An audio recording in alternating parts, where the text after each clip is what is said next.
African Americans who decided to make Montreal their home, religion was a very important part of their daily existence. Wow, time's going by quick. And they attended white churches, but they weren't well received. They were forced to sit in back pews. They weren't involved in the operation of the church. And in some instances, when they went to enter the white churches, they were barred. So in 1907, a small group of American-born railroad porters and their female partners proceeded to organize a new church under the rubric of the Congregational Church of Canada, and it became the Union Congregational Church of Montreal, which was formally opened August 29, 1907. And from the period 1907 to 1920 was the period of consolidation, increase in membership, and in social work we talk about the importance of partnerships. But way back then, members of our community recognized that, and the church leadership had the insight to recognize that the only way the church could survive would be development partnerships. So they garnered considerable support from the Colored Women's Club, which was formed in 1902, and basically the individuals who ran the church outside of the official leadership, who were men, were the women, because a lot of the men were not home because they were traveling on the railroads doing their job.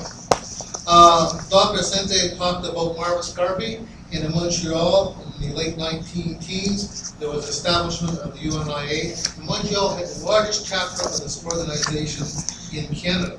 And what I recently discovered with the Manning Miracle's new biography of Malcolm X, that Malcolm X's mother was from Little Burgundy in Montreal. So there were a whole host of other organizations. There was Women's Charitable Organization, Grand United Order of Oddfellows. And all of these church-related organizations contributed to the well-being of the church during this time period. But once again, when the economy gets bad, black people are probably the first to suffer the consequences. So from 1920 to 1923, there was a major recession in Montreal. The church really struggled financially to the point where by 1923 they couldn't afford a regular pastor. They used student pastors from the School of Theology at McGill, and one of them happened to be my great uncle Reverend S. And he came on board as a student in 1923, and in 1925 he helped the Congregational Church merge with the Presbyterian Methodist Church, and that became known as United Church of Canada. During the latter part of the 1920s, there was a period of stability.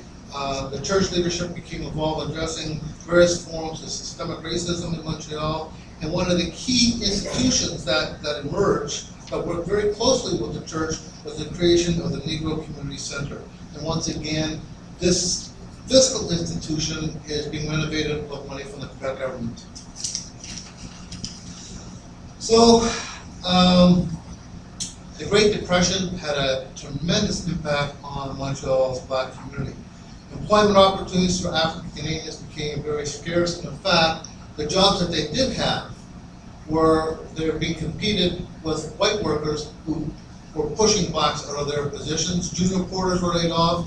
There was a migration to the United States, and those, in particular to Detroit, because there was a glimmer of hope that these individuals would hopefully get a job with the Ford Assembly lines in Detroit. And by March 1933, 80% of Union Church's congregation were unemployed. So the church, along with these auxiliary organizations, basically helped the community to survive. In terms of the church served as a clearinghouse for food and clothing.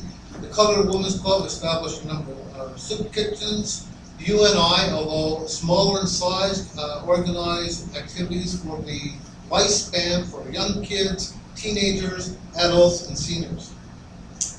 And by the late 1930s, Montreal's economic climate improved, but Reverend S. and church leadership, along with others in Montreal's black community, continued the fight against racism.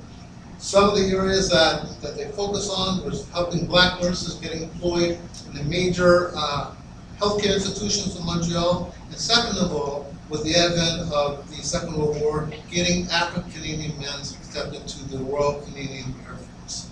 My time is up, but I just want to say that we can't underestimate the value that that black churches played in development in virtually every African Canadian community in Canadian society. Thank you very much.